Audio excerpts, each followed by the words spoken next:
Hey, hello. You're stuck around with Wolf Gorlick, Human Terrific, and IT security. Today looking at how Tesla was cryptojacked and what that can tell us about the difference between what we're trying to protect and what the criminals are trying to steal, and what it may mean for the future, protecting the cloud and orchestration and all those sort of things.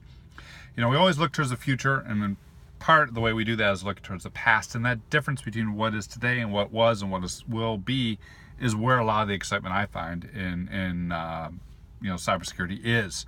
And I do look for these things, right? So in Vegas, which is where I was over the weekend, in Vegas I went to the Mob Museum. I'm looking at how they would run guns and built rackets and built gambling and skimmed off the top. I'm like, there's so much that has changed in how crime used to be practiced and how it is practiced today. A lot has changed in the 110 years since Vegas was founded.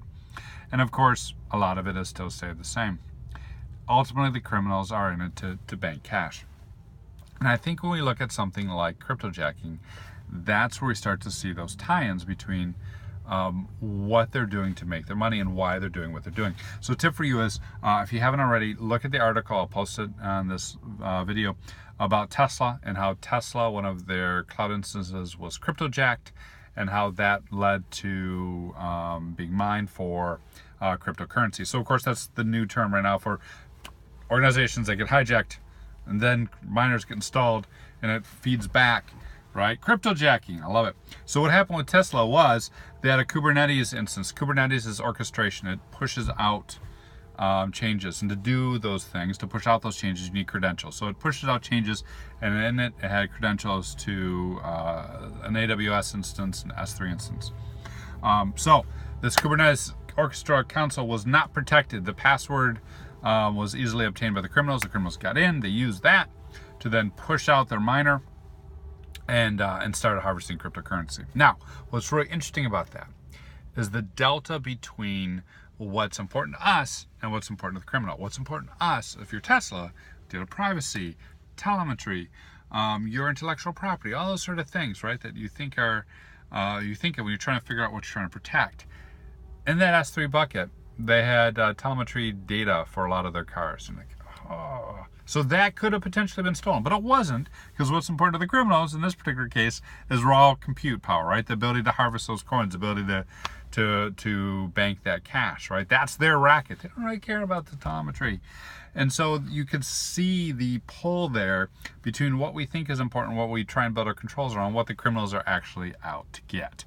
And keeping in mind that duality is always a very important thing.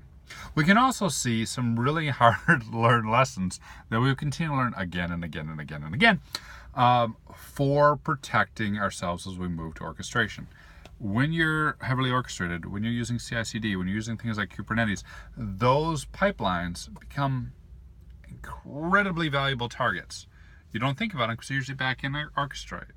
It's infrastructure, who cares?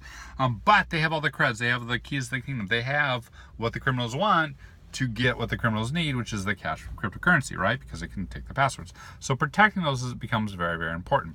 Also, too, noticing changes, doing change detection, right? What we used to do a traditional like FIM and tripwire now becomes even more important in cloud instances, because noting when those changes get pushed out in cloud instances, in this case a cryptocurrency pushed out by orchestration, is really quite important if you're trying to detect what's a valid change versus what's a criminal change.